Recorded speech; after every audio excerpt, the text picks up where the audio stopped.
Today, we're talking all things Jets football, and our guest is one of my favorite artists on the planet. Jets fan Hoodie Allen is joining us on today's Jake Asman show. So let's hit it and get it started. Hit it! Welcome in, everyone. My name is Jake Asman. This is the Jake Asman show. The Jets just had one of their greatest wins in the last 20-something years, and we're going to break it all down. Zach Wilson, Robert Saleh, C.J. Mosley, Joe Douglas, Elijah Moore, Jermaine Johnson, Sauce Gardner, Garrett Wilson. I think this is an excellent pick. A super chat, you cut the line, smash the like button down below. That's that thumbs up icon. Now, let's talk about the New York Jets.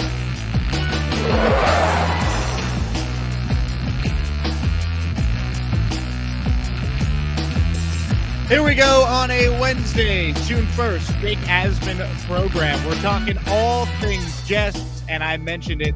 We got a very special guest to talk all things Jets with. The pride of Long Island, someone whose music I've been listening to for over a decade now. The great Hoodie Allen joins us now. Hoodie, what's going on, man? What an intro, man. This is the Long Island Connection. I'm so happy to be here. As you know, I'm a longtime watcher of the Jake Asman show, not a longtime subscriber, because I'm one of those frustrating people that watches and I was like, oh, maybe I should subscribe. And I think that's how you realize that I was watching. So I'm glad we were able to do this today. Yeah, I appreciate you you checking out the show, man. It was funny. You know, I was telling you this off air before we started. One day I was just going through like subscribers on YouTube and it said Hoodie Allen. And I'm thinking to myself, no way this is the real Hoodie Allen. This has got to be like a parody account or something. And I'm like, actually, well, it's got like 400,000 YouTube subscribers. And then I remembered, oh, wait, he's from Long Island. He's from Plainview. Maybe he's a Jet fan. And then sure enough, it's actually you. So I can't thank you enough for coming on, man. I mean what I said at the top. Been listening to you for at least 10 years. And I know like your maybe most notable album, All American, came out, I believe, 10 years ago, right? So this rise for you has got to be unbelievable these last 10 years. It's been super fun. I appreciate that. And yeah, All American obviously has the double name meaning, referring to the All American Burger place in Merrick, Long Island. For any of the Long Island people watching, they'll know, oh yeah, we know about All American. Little hidden spot there. Let's start with your music career, then we'll get to the Jet fandom here. The name Hoodie Allen. A lot of people maybe not familiar where that started. How did a guy from Plainview on Long Island end up becoming a songwriter, a singer, and of course a rapper that goes by the name Hoodie Allen? Shoot, man, on accident. No, I've been writing songs since I was like in middle school and high school. And believe it or not, there was a time, or maybe it's still a time, but that was not very cool. It was not very cool to be doing raps or anything of the sort of the time. But I loved it. I loved making music, and I spent many years where nobody cared about the music. And then as I was kind of finishing school, I went to college in Philadelphia. The internet started paying attention and catching notice, and before I knew it, I was able to turn that opportunity into like a full-time job of doing this. And 10 years later, we're here on the Jake Asman show. You know, it's funny. I like how you mentioned, you know, I went to school in Philadelphia. You went to UPenn, man. You graduated from Wharton. You're a smart guy. You had a real world job, and then you decided, you know what, I'm going to pursue my passion for music full time. I mean, questioning how smart am I then? Maybe not that smart. What was that transition like for you? Was there ever a moment when you thought, hey, maybe I made a mistake giving up this high paying job I had, you know, and I'm going to go try and pursue a music career? It wasn't high paying. That made it easier. It was entry level at Google. But no, it honestly, I knew that would be a risk. It's always a risk to follow, you know, the thing that you're passionate about, as you know, but it's so fulfilling, because when you wake up and you get to spend all this time doing the thing you love, as much as that stress that can come from caring about something and doing it, at the end of the day, you care about what you're doing. So you really are emotionally and physically invested in it. So it's always been like a labor of love to just continue on and hustle it out. Was there a moment in your music career these last 10 years when you felt like you made it as an artist? Yeah, I mean, I've had a bunch of those moments that feel surreal. I even had one recently, because I got to work with Mark Hoppus of Blink-182 on this new album, and like one of the first albums that I ever owned was Dude Ranch by Blink-182, and then Enema of the State by Blink-182. So I mean, when you go from being like a super fan to like, is this person my peer? Are they my friend? We've collaborated. Like I feel like I have moments like that that always make me go, oh, what the heck? Like this is crazy. Your songs on All American, obviously some of the biggest songs you put out. I mean, I believe that album was charted #1 on iTunes, right? So Yeah. was That that was the the first, yeah, that was the yeah. first WTF moment there for sure. I was like, "Oh my god, what's going on here?" It was the first time I ever sold music because we were in the mixtape grind, and it for people watching back 10 years ago, people bought albums and iTunes. It was a thing. So it was crazy. I don't know where that happened, but yeah, we were like top 10 on Billboard as an independent artist, which is kind of my thing, like doing things independently. So yeah, I mean, I've had a lot of those surreal moments. That was definitely one of them for sure. You represent yourself, right? Like you do everything for your career. I think it's very unique, your music career, because a lot of people are signed to brand labels and record deals and all that, and you've kind of been a guy that's paved your own way. You've done it all yourself these last 10 years. I am Joe Douglas, and I am Zach Wilson, and I guess I'm Woody Johnson, but not as much. You know, we don't have to. We'll keep that one on the low. That's fantastic, man. So we'll get back to the music career in a moment, but let's talk Jets, man. You said Yeah, that yeah, you're a huge fan of huge fan. what this team has done. You grew up going to training camp practices at Hofstra. I mean, Mhm. when did your Jets fandom truly begin? What are some of your first memories? Um, Hofstra training camps were irregular. I was very bummed when they moved from is that Hempstead, Long Island, wherever, Yep. to Florham Park. That was a sad moment for me as a Jets fan because I remember just like me and a couple of buddies would go like every summer. We would even like it was just like, oh, we got to go get autographs and we want to go see everyone. And I'm like memorizing the roster down to like the third string tight end, which I guess I still do. But I was just so like in love with it. I thought it was so cool that you got to do that and have access. And I mean, the first time I went, it was like Boomer Esiason was a starting quarterback for context. I'm trying to think what year that was. It was Be like Boomer, and then 94, 95. yeah. So Yeah. I was like 6 or 7. Neil O'Donnell, then Kyle Brady. I remember meeting all these guys, and so that was the initial era of my Jets fandom, where they were actually they're pretty decent during that time. And there was a lot of yeah, there was a lot of excitement. It was great. But I've been a hardcore Jets fan like since I was like 6. Who were, I should say, some of your favorite players growing up that you recall? Oh man, I mean, obviously, like Corbett and Coles, like that whole wide receiver duo, was just amazing. That was just an amazing time to be a fan. So I always love Wayne Corbett. I named my dog after Boomer Esiason, so we have big love for Boomer, even though he's kind of not regard. I don't know if he's really regarded as a Jets. I think it's just because of the age that I was when I became a fan, because I think he's more of a Bengals quarterback because they went to the Super Bowl. But mixed in there. He's a Long Island guy, though. Did play Yeah, for the yeah, hometown yeah, team. 100%. Nick Mangold, gotta love Mangold Sure. and Brick. Brick, obviously, also Long Island. Yeah, I mean, so many. It's like I'm blanking on who like my all-time Santana Moss. I mean, and then like now I've got obviously like new favorites now, but yeah, there were just so many years of. I love picking like obscure players. Those aren't really the obscure ones, but I'm like, hell yeah, my favorite player is I don't even know Nick Bodden. Were you a Chad Cowboys. Pennington guy? I know a couple of years ago you wore a Chad Pennington jersey to a game, as you see on the screen Yeah. there. Oh my God. So I don't even know what happened. I need to get in touch with whoever runs the Jets social media team again. But they were so nice. They let me have field passes for this game, and that's me being. It was like my birthday. I think it was a preseason game, and I was like, I can go. I can go on the field. Like I was so. Man, so when you think back to some of your favorite Jet fan memories, is there a couple that stand out? I mean, you've been and like a lot of times you talk to celebrity fans and they're like, oh, but you're a real fan. You grew up Yeah. going to training camp practices, so you must have some real memories watching this team over the years. It's weird because as a Jets fan, it can sometimes be something that people ridicule and make fun of you as, Oh yeah. and like I'm like deep in it. Like I don't really go there anymore, but I remember back in the day, like I would go to the Jets message board forums, like the gangrene.com, if you're familiar with that. I'd be in the message board streets, which is like a place of a lot of negativity, like community negativity sometimes, which is very interesting. So when I think of like my Jets memories, like you think I would go to like, man, that time when they like had this amazing, like I go to like Doug Bryan missing field goals so that Mm. we don't go to the Super Bowl, or was it the AFC Championship game? Championship game. Yep. Championship game, yeah. I was like, that's what I think of. I think of being so close and yet so far. And I think of now I just think of drafts, because the drafts are like our highlight of our season sometimes. It's like, well, time to study up these players and get excited. Are you feeling confident about this year's Jets team? I mean, you told me, off air, you've been following all the videos Yeah. all throughout draft season. Based on, most people's assessment of what they've done in the offseason and specifically in the draft, most people feel really confident about what this team has done. What's your confidence level going into year 2 of Zach Wilson, year 2 of Robert Saleh together?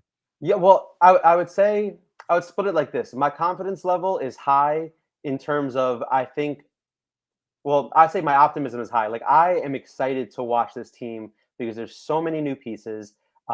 Like there's so much young talent, and in that sense, like there's so much potential. Obviously, starting at the quarterback position, which is the big determinant of like, will we take a step forward, right? But it's like I'm excited to see like Clemens. I'm excited to see Jermaine Johnson and Sauce. Like I want to see how like it's just nice to have a whole bunch of new players gelling together. Some players being at year 2, but there's also that realistic side of me that says, despite me personally feeling invested in these players and being excited to watch them, we don't have like a lot of true stars as like the NFL would kind of see. So, and we have a very tough schedule. Everyone says, hey, these first 10 games are going to be rough.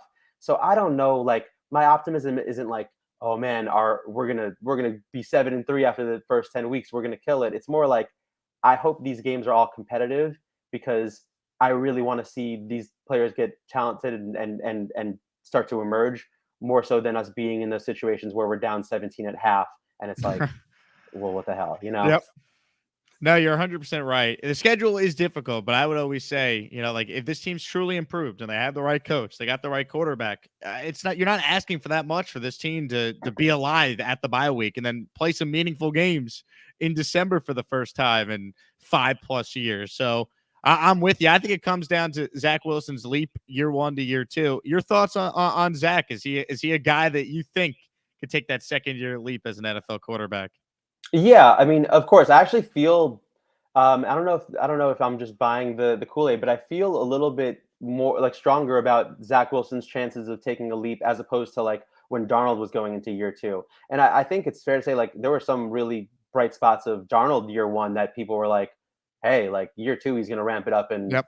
we should be off to the races. But I just feel there's like you just see the off-season stuff he's doing, the like willingness to travel to be with different players, the tight end like he's obviously taking his body very seriously, which as an as an athlete you're given all of these resources, and when you see someone do that, it's like cool, they really care, because you're getting paid, but if you're putting a lot of that money and resources into like physically changing and getting better, they obviously want to be here for the long term. I watched the video the other day that was talking about like, I think the title was Zach Wilson's is like Zach Wilson's stats are a lie or something, implying that like yes, he might look like the 32nd best quarterback based on stats, but if you break down this film, like here are all these really positive things that don't necessarily line up with the analytics. So I think if other people can mechanically look and say, hey, if he just changes this, we're getting somewhere. I hope and pray that the quarterback coaches and the staff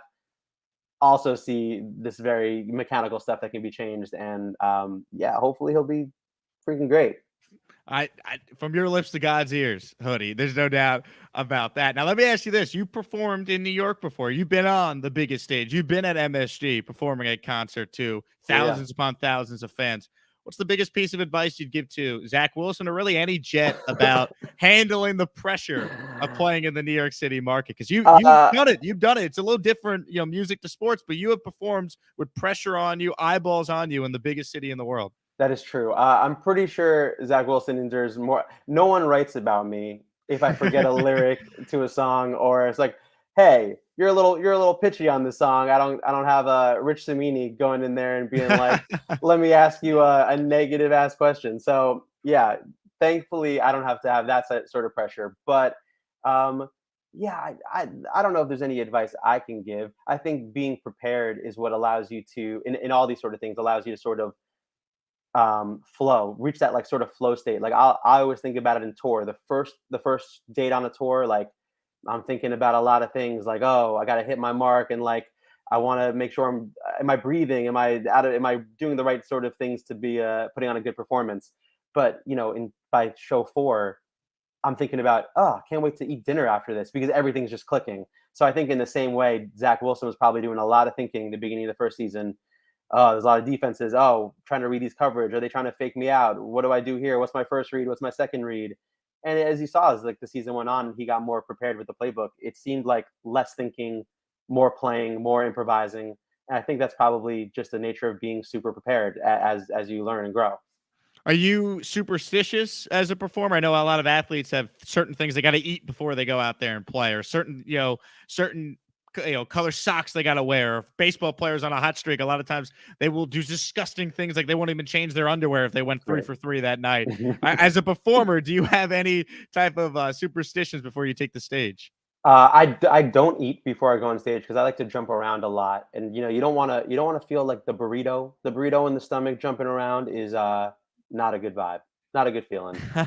You never want to have to go to the bathroom while you're on stage. That's the wrong viral moment. But yeah, I'm not that superstitious with stuff. I just like to do the work beforehand, have a great energy with like the band and the crew, and just go out there and try to live in the moment. Because a lot of times it's like hard to like you are doing so much and thinking about so much, you're not even appreciating like what an awesome experience it is to have people sing back a song or just be in the energy of that crowd. So I'm very much about trying to stay in that moment and recognize it. What's your favorite city that you've ever had the chance to perform in?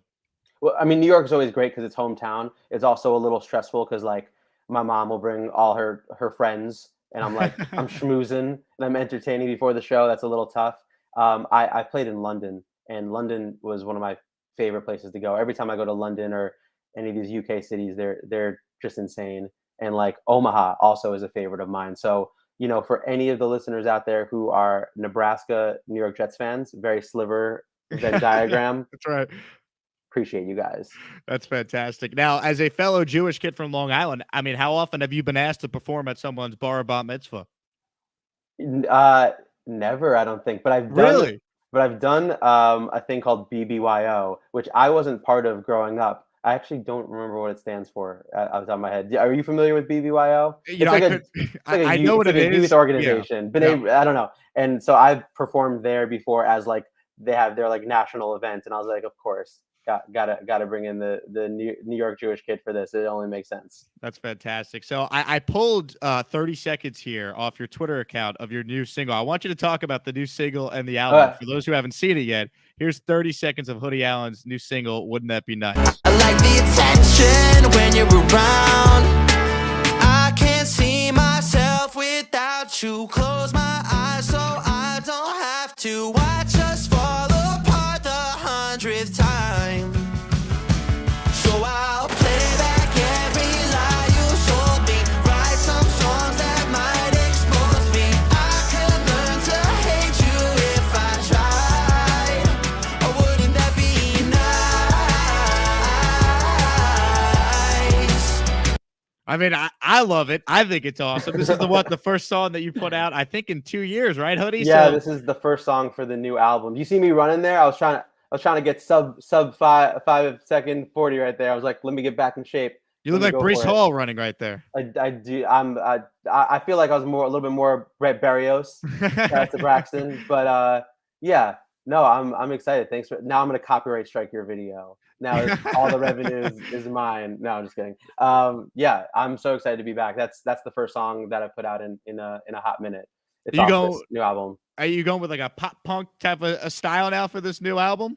Well, it's a breakup album. Shout out to all my heartbroken people out there. So it's a little bit more in that alternative rock, pop rock sound, just because that's kind of what came naturally in the sad boy vibes. But I'm really excited. I'm really excited about it. That's fantastic. Now, looking at, your athletic career, I know you played sprint Yeah, okay. football at I did. UPenn, right? I So, did. I mean, Yeah. what position were you? What was Hoodie Allen, the football player, like? Because obviously we know your Jets, but what were you Mhm. like as an athlete at UPenn?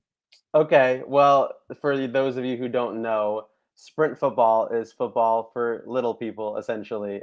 It's at a couple schools now. It's at like maybe 15 schools. It is a D1 varsity sport, so put some respect on it. But basically, it's like lightweight. It's like lightweight football. You have to like weigh in on the Thursdays before the games. Have to be under, I think it was 172 pounds or 175 pounds. So that wasn't tough for me. But there were a lot of guys who like normally walked around at like 185 and they like cut every week for the game. So it's kind of like a mixture of wrestling and football in that sense. But yeah, I played free safety when I wasn't sitting on the bench. Is what I would say.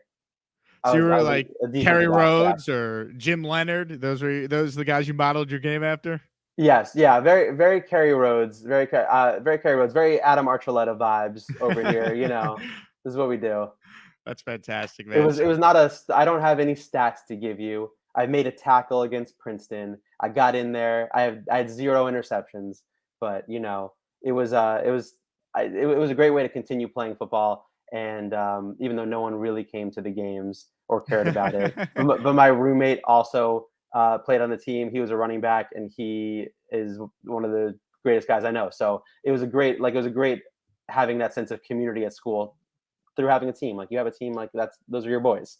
That's fantastic. If anyone out there watching this live has a question for Hoodie Allen, we'll open it up in just a moment here for some comments, questions from those in the audience. I already Throw see up we the got comments. Drop some donos for Jake. Let's go. The man's working hard out here. my man. We already got one here from someone saying, "Hoodie, give it to us. No interruption." There you go. That was that's good. I appreciate that. Yes. No Interruption obviously is a song off of that first album. And I get that message a lot. I'll get it sometimes from people sliding in the DMs saying, "Will you give it to me, No Interruption?" And the answer is no, I will not. Is that the most notable song you think you put out, or is it No Faith in Brooklyn, or is it something I haven't said?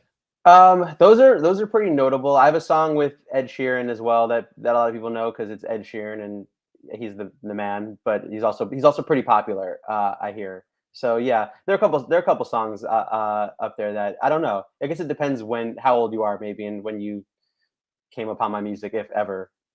Ed Sheeran and we have the same hair color in common, so I've always been, just a big fan of his. That is why I came on the show. You gave me good Ed Sheeran vibes. I was like, yeah, of course, I got to do this. That's fantastic. This is a question here from Carly. She says, Hoodie, how much have things changed for you in the music industry over the past 10ish years, especially with how popular social media has become? Yeah, things really changed quickly because when I first started, it was all about internet blogs and even I mean like when I really first started, it was about MySpace, and you don't really see people promoting their music on MySpace anymore. So like part of the challenge of being an artist who's sort of born in the digital internet age, and like that's where people heard about me, is you have to also be like flexible to move with the times. Like I'm on my TikTok grind now because that's where people are. Like I didn't think 2 years ago before I put out the song, TikTok wasn't really a thing where you had to think about, oh, let me make a video for this platform. So it definitely changes a lot of things, but it's also, especially doing things independently, it's like a huge opportunity to reach new eyeballs every day. Who are some of the artists that you have not had a chance yet to collaborate with that is on the Hoodie Allen bucket list of people you'd Oh want to work man. with? Um, well, I always used to say like Amy Winehouse would have been my favorite possible collaboration. Obviously, that's not really possible, but that would have been like my number one. She's like my number one ever. Like I love Andre 3000. I love Outkast, the Beastie Boys. Like I grew up loving Nas, Jay-Z, like Eminem, all that kind of, I think, golden era of hip hop. Um, and yeah, other than that, I mean, I did grow up like loving pop punk. So like getting to work with Mark from Blink 182, and oh man, there's so many people in that. Haley Williams, that's my answer. Haley Williams from Paramore. If I could make a song, that would be my number one right now. That's great. I love that. I mean, some of the artists you have worked with, like you mentioned Ed Sheeran, of course, he's as big as any performer on the planet. But how about like a guy like Black Bear? And all of a sudden you see, like these people that you did songs with back in the day, their careers taking off as well. Oh yeah, I mean he already was taking off when we worked together, but it's awesome. Like like I don't know. My agent will always tell me like I'm like the A&R of artists because I always like find someone early and I'm like this person's gonna make it. And you just know sometimes with guys you're like they're just too talented and it's gonna happen. So yeah, I'm super happy for him. If the Jets ever came to you and said, "Hey, can you come up with some sort of song for us to use on game day?" Do you think you could come up with something for them? I'm in. Contact my people, which is me, and I will do the song. All I ask for is season tickets. All right, how about That'll be the this? fair trade, or So, just give me a couple days, a couple games in like a suite. I'll take a spot in someone's suite. sweet. Will you be at the home opener against the Baltimore Ravens this year? I'd like to be. Yeah, I haven't planned anything out. I know that so I'm going on tour in August, which hasn't been announced yet, but exclusive for the show. And I think the Jets Giants preseason game is like the day after I get back. So I know at least in my mind that's one of the things that I wanted to like go to kind of celebrate. Also, it's like you know I love going to the preseason games, even though at that point, are we really going to see anyone? Probably not. And I don't want to see anyone important because we're trying to lower the injuries this year. Yep. Please, God willing, fingers crossed. Carl Lawson, stop. Don't be safe. But yeah, I definitely am trying to make it out to a couple of games this year at least. That'd be fantastic. I see this comment here from D. We'll do a couple more here with Hoodie Allen. So if you have a question, make sure you write it in. That song with Ed Sheeran is so nostalgic. You'll forever be part of my childhood, Hoodie. We appreciate you. Go Jets. You must get that a lot from people, right? That grew up listening to your music. It's weird because it makes you feel old and also very appreciated. I appreciate that, D. Thank you so much. And yeah, obviously, Jets connection. Go Jets. That's fantastic. Let's continue here with questions, comments for Hoodie Allen. Another question I wanted to ask you about is, just looking at, the current state of the Jets. If you had to pick one player that you could purchase their jersey, and this is tough for Ooh, Jet fans because we've been burnt the last, very 11 years true. basically with some of our jersey selections, but you could pick one player on the current Jets that you could get their Mm. jersey. Is there immediately a player that stands out? That's a yeah. I think so. That's a great question though because I think that me buying jerseys is a curse against the players. So I don't know if you've ever felt similarly, like, oh, I can't get this guy's jersey because he's gonna get traded or something bad's gonna happen. But I mean, I think I'm big for the wide receivers, so I would love to get either an Elijah Moore or a Barrios jersey. I feel like Sauce is a great answer as well. If I wanted to be super hipster, I would say get me a LaMarcus Joyner jersey. A LaMarcus Jordan jersey. And that will get him on the field and contributing this year, perhaps. You could always Yeah, go no, old school. Barrios and more. Barrios and more. That's my pick. That work. I mean, you feel free. You could always go old school, right? I mean, you grew up. You could go Corbett, Lavernius, D Coles. Milner. D Oh, Milner. D. Maybe Milner. that. Yeah. Calvin Pryor. You have a Calvin Pryor jersey? No, I sadly do not. Yeah, I was trying to think. Quentin Copels, is that a guy? Yeah, 2012 first round Yeah. bust. There you go. Tremendous pick. Yeah, I'll have a Quentin Copels jersey. Put it in my closet. Justin wants to know. This is a great question, just because I mean, you've been established for as long as you've been already. But how did you pick your stage name, Hoodie Allen? Oh, I mean, so originally it was a group with me and my buddy Sam. Like that was the original formation of it, like way back in the day. And we both are New York Jewish guys, and we're making hip hop. So we were playing on Woody Allen, Hoodie Allen, haha, hip hop, Woody Allen, sort of stuff like that. So that was the origination of it. And then since then, I've been forced to wear hoodies all the time. Otherwise, people are like, "You're not wearing a hoodie," and then they're disappointed. And I'm not trying to disappoint people, so I'll make up a new answer why every time. Do you think people at this stage even put it together that Hoodie Allen sounds like Woody Allen? Because, like, to me, it's just you have always just been Hoodie Allen. It wasn't until like I heard you talk about this in other interviews where I'm like, oh yeah, Woody Allen, Hoodie Allen. But to me, you've always just been Hoodie Allen. I think luckily because I've been able to do this for a while. There's like no real I think if you started listening when you were 15, you're like, I don't know who that is, but I do know who you are. And like, that's cool. That works for me. So it's sort of taking on a life of its own for sure. That's Definitely its own fantastic. thing. Jets Forever wants to know, and he watches everything, man. So he'll come at you with some hard hitting questions here. Where's the hoodie now? Shout out to Jets Forever. I don't know if that means where am I physically now. I'm in New York, but also I didn't come prepared for this interview because I'm wearing it. Oh, I really wanted to have some like Jets paraphernalia on, and I'm just not. I'm just not prepared. I'm at my girlfriend's place right now. So I have limited options here, but yeah, I'm like, I wish I could pull out like freaking Santana Moss jersey or something, but no, sadly, no hoodie, no jersey. I'm a fraud. Carly wants to know, what other New York teams do you root for? So the Jets are by far number one, most important thing I care about. I'm also a Knicks fan. I also grew up being a Yankees fan, although I'll admit I've fallen off of whereas I know everyone who's a prospect for the Jets and I'm following deep, like I don't really know. I don't really follow like the minor league system or really know what's going on in baseball. And I am a Rangers fan, so that's good so far. But really, Jets are the top team. That's the team that like I care about the most. Is that the team that your family cares about the most too? That kind of passed on that fandom to you? No, my dad hates the Jets. And Really? I don't know why. He I don't think he cares. I don't think he loves the Giants and therefore hates the Jets. I think he just likes making fun of the Jets. So sometimes it's very hard if we're doing it as like a family watching experience.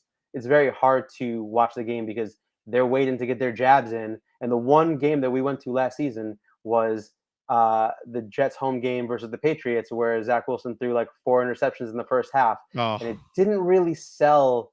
It wasn't a great representation of me saying, "Hey, we got a new guy.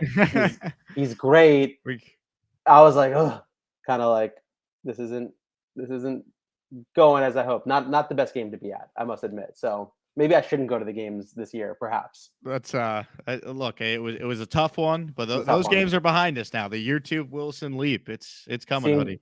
everyone, our quarterbacks are seeing ghosts sometimes. Not the best situation. No, my God. 1189 says, why do you like the Jets? Are you glutton for punishment? That's interesting. Your Yes. dad's not a Jet fan, but you Yeah. ended up being a Jet fan. I think it was I like the color green. I think it's as simple as that. It wasn't a family passed down thing, or someone got me a hat, and I was like, "Oh, I'm a Jets fan now." Um, but I like the community misery that we have. I think it builds character. Yep. Our fan base is here, and I've heard you say it too before. It's like we are a strong fan base, and we get nothing. We give them everything, and we get nothing, and we're like, we still It's love you. We're here. We will find the silver lining as much of a sliver as it is. Give us something to be excited about, and we'll be excited. I don't know if Detroit Lions fans are like this. I don't know if Texans fans are like this, but I do know that Jets fans, we're down to be disappointed Yeah. every year. I mean, it is as passionate of a fan base, forget just football, but Yeah. in all of sports, the Jet fan has been through so much. The last 11 years, it's been 0 playoffs, and the optimism that surrounds this team and the passion, it's incredible. People like you that, have no reason to be optimistic, feel optimistic about this team, and despite all the slings and arrows they've had to take. So, I am a little worried though because you know and I've heard you say this as well. Like we've done it. Like this has been a great offseason. We really invested in a bunch of free agents. The draft was obviously a great success. And it's like, okay, this is what we wanted to see from the rebuild. But what if this season doesn't show the progress that we want? Like when we're talking about the team, like it's easy to forget that like this was the 32nd ranked defense, and I don't even know offense was it. I hope it wasn't 32nd, but it very well might be. And mhm. like doesn't really get much worse than that. I know we don't. I don't feel like we were the worst defense. I'm like, oh, but Bryce Hall played pretty good, and like Mosley was everywhere. Like I feel like, oh, there were so many good things, except not really getting to the quarterback. But besides that, I was like, we weren't that bad of a defense. I think it's easy to forget. Like, no, we're pretty bad. So Mhm. I'm worried about what happens if we don't take the step here because I'm very I trust in Joe. I think that's the attitude of most Jets fans now. But there's like a turning point that comes, and I don't know if the turning point is like a 3 or 4 win season here, and we're just like, all right, we got to get CJ Stroud, or like are we doing this again? You know what I mean? It should be different this time. If you have the right people in charge, you have the right coach, the right quarterback, there's continuity on this coaching staff. I mean, offensively, when was the last time the Jets had a receiver crew as talented as this group, or 3 legit tight ends? You must love, by the way, Brandon Marshall, Eric Decker, it, maybe, yeah. Yeah, I mean, like it's just the if Mekhi Becton's healthy, you already added Laken Tomlinson to this line. There's very little excuses for this team to not take a jump. No one's saying they got to be a playoff team, but I mean, we can have expectations for this team to be a 7-10 team, 8-9, playing meaningful games in December. Hopefully they do that. So you could include a Jet lyric in your next song or something. Give us something, Hoodie. I do have a Revis lyric on some song. I've definitely tried to get a nod in there to the Jets when I can, for sure. It's good to get a little Jets reference, show my pride. But yeah, man, I don't know. I hear what you're saying. It should all go well, but when Zach was doing the simple things, it did seem to go well at the end of the season, and he was just doing everything right. But man, I'm scared that like we see an opening series with a couple like throws to the flat that are just like right. in the right in the dirt, and you're like, oh, that was supposed to be an easy pass. What's going on? Like, I just don't want to see any of those jitters. You know what I mean? I want that to be a rookie season thing, and now we're coming back just executing. Breece Hall, Michael Carter. I mean, that's a good tandem, right? It should be. Yeah. Run the ball. They got set up play action. They should have, 4 guys you feel comfortable checking it down to. I mean, they are vastly better. It's until they do it, though, people are going to be skeptical, and I understand that. But at some point, this team has to win football games. Like, they cannot be bad forever. We've seen this team be a good football team. It's time. When is it our time to start winning games? That's why it's like this is it. They've done everything right to this point. Let's hope they get some injury luck and they can put it together. I mean, I think it would be amazing if they just like come out week 1 and just like smack these AFC North teams. Like, how quickly do we get national media attention like changing their tune? Because they're always, I mean, outside of a couple people, they're always pretty harsh on the Jets. They definitely lean into like the Jets are a joke organization, like they won't be able to turn it around. And it wasn't until this draft that we had some of these like, the Jets did like, they're really making a step forward. I'm like, okay, I see what you're doing. You think we're going somewhere. You want to jump on the bandwagon now before we're embarrassing Kenny Pickett and Trubisky or whoever I don't even know who those Steelers are gonna bring out, but we gotta get some wins. We got to start off with at least one. Yeah, Give us one of the first 4. The first 4 games. All right, you're at home in 2 of them. I understand it's the Ravens and Cincinnati, but week 2, I'm sorry, Jacoby Brissett, because I don't believe Deshaun Watson's playing week 2. That doesn't scare me. And then week 4, yes, the Steelers have an unbelievable defense and a great head coach, but it shouldn't be an automatic loss if you're playing Mitch Trubisky or Kenny Pickett. I just think they got to find a way to win a game there or 2. I mean, that team is not. I mean, I don't know if they're on the downslide, but like the Steelers have a pedigree, right? So we just think of the Steelers, and it's like, well, they're the Steelers, like, and it's true. But those are winnable games for sure. And you said Jacoby Brissett. Am I late on news that Baker Mayfield would not be the quarterback there? Have I missed something? Well, I don't think Baker's going to show up, right? Oh, okay. And I think they're going to cut him because he wants nothing to do with Cleveland after they replace him with Deshaun Watson. But I don't think Deshaun's going to play. He'll be suspended. That's everything. Yeah, so I've been thinking this whole offseason, not to change it and be non-Jets, but that like because Deshaun will probably be suspended, this is like a great auditioning period for Baker. Plus, like, it's your job basically. You are the starting quarterback until they pull it from you. Like, why not go out there and give people a conversation that's like, oh wait, we don't want to. I mean, that's happened before with other quarterbacks in kind of similar situations. The bridge quarterback that then like does really well, and they're like, well, are we switching or are we staying? We're kind of right. So I don't know, but that's okay. I didn't realize that it was that hostile that we're probably seeing no show at this point. Very, very hostile. I think that's a perfect word to describe it. We'll do a couple more here for Hoodie Allen, who's kind enough with his time here on the channel, talking all things Jets, talking about his music career. I mean, we got one of the greats from Long Island on the show. We can talk Jets all day. Like, this is I love this. This is great. Alana writes in, will the new album include any Jets reference lyrics? I'm no songwriter, but I feel like a Sauce line or Wilson to Wilson could slap. So I finished the album already, so this is gonna have to be a future song. Also, there's not a lot of rapping on this album, so the next rap will definitely have to have a Wilson to Wilson connection or a A1 Sauce, some sort of reference in I love there. that. I will try not to let you down, Alana. Everardo says Zach Wilson and Hoodie Allen are going to blow up in 2022, 2023. I'll take it. I'll take a follow back on Instagram from Zach Wilson whenever he wants. Let's do it. Let's become friends.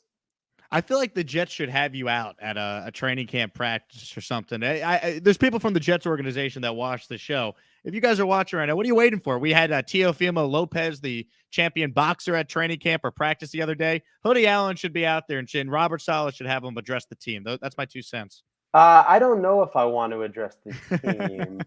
That seems like a lot of. No, I'll do it. Whatever they want me to do, I will do. If it's go there, give out towels to the players, stretch some hammies. Guys are getting tight on the sidelines. I got you. I'm here to support the squad. Would you be more nervous doing that or performing, in New York City or performing in London? You performed at some massive venues. Would you be more nervous though having to address the New York Jets? I would be way more nervous having to address the New York Jets. I've had like a I remember I played a college show. A spring concert for a college. I think it was at NIU. Is that Northern Illinois? Something like that. Mm-hmm. And they were like, "Oh, come see our," I don't even know why. I must have tweeted with someone or something. And they were like, "Come see our football facility," which they had like a crazy indoor facility. And like I broke down the practice afterwards and I was like, "This is so scary. I'm sorry that I'm here bothering you guys. Like, my bad. I'm just gonna fake it." People are looking at me like, "Who's this guy? Why is he here?" I was like, I support you guys. Let's go team. But yeah, I would definitely be scared to do any sort of Jets rallying. But you fake it. You fake it till you make it. That's well said. 1189 says Hoodie is a real fan of the Jets. I'm telling you guys, there are celebrity Jets fans that say they're Jets fans, and then there's someone like Hoodie Allen who actually grew up going to Hofstra and still watches every game and watches all the Jets YouTubers. He's as real of a fan as you're gonna find. I do. My algorithm is very Jets news. I've got like Green Bean. Mm-hmm. I think a guy named like Buffalo Jets or something who's just started popping up who makes pretty good videos as well. Jet Central, obviously, he's like, the daily content goat at this point. Also, you're the daily live stream goat. He's the daily video recap goat. Between you guys, you're getting everything that you need for the entire thing. That's fantastic, man. So one more time for those who maybe are just tuning in live or missed the announcement earlier, you got a new album that's coming out soon. But right now, the new single's out, right? Wouldn't that be nice? Where could people find new music for the first time in 2 years from the great Hoodie Allen? Spotify, Apple Music, YouTube, really whatever you use should be on there. Your local grocery store, not that, but yeah, and anywhere on your phone that you play music, it should be there. Give it a listen if you like. And I'm excited to be putting on music. I'm excited for this Jets season. I don't even know what we got next. Minicamp, I suppose. But yeah, I just cross my fingers. No injuries. Good news out of camp.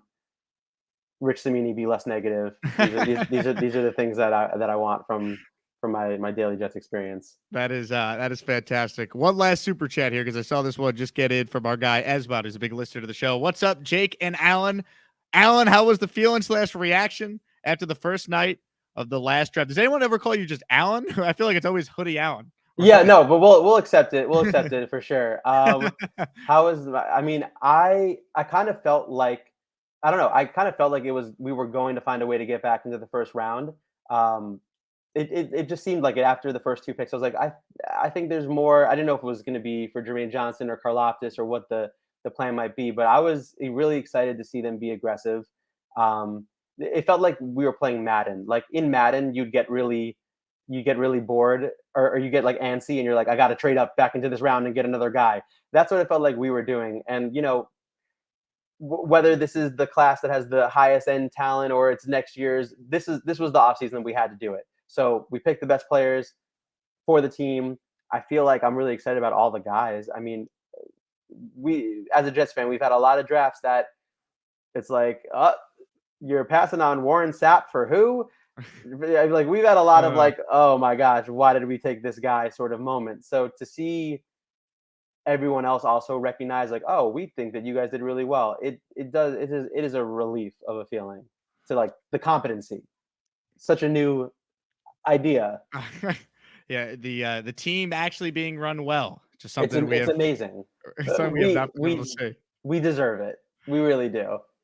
Well said. Finally, this one's from Carly. Carly makes custom sneakers, Hoodie. So her company is called Kicks by Carly. She told me off air she wants to make you custom Jet sneakers. Would you rock those on tour? Oh, please. I would rock them in my daily life. We'll have to find a way to connect. Carly, I don't know, send me a message on Instagram or maybe Jake will connect us. But that would be super cool. Yeah, 100%. Absolutely. Hoodie, this was a ton of fun, man. Thank you so much for coming on. Thanks for being a subscriber to the channel in the first place. This was a blast. And, if you would have told, high school sophomore Jake Asman that he'd be interviewing Hoodie Allen about the Jets, I would have been like, what? So this is awesome, man. Bring me on whenever we get mid-season updates. I wanna stay tuned in. But also, if you're watching this right now and you haven't liked, go hit the like button, go subscribe. What are you doing? Put on Ron Middleton. Let it happen. We already know what's up. Don't be greedy with your likes. Give them away. My man, Hoodie Allen. He's Hoodie Allen. I'm Jake Asman. That's been today's Jake Asman Show. Go listen to Hoodie's new single. It's out now. Wouldn't that be nice? Check out the album when it gets released as well. We'll be back with more daily content throughout the week. Hope everyone has a great rest of your Wednesday. He's Hoodie. I'm Jake. So long, everyone.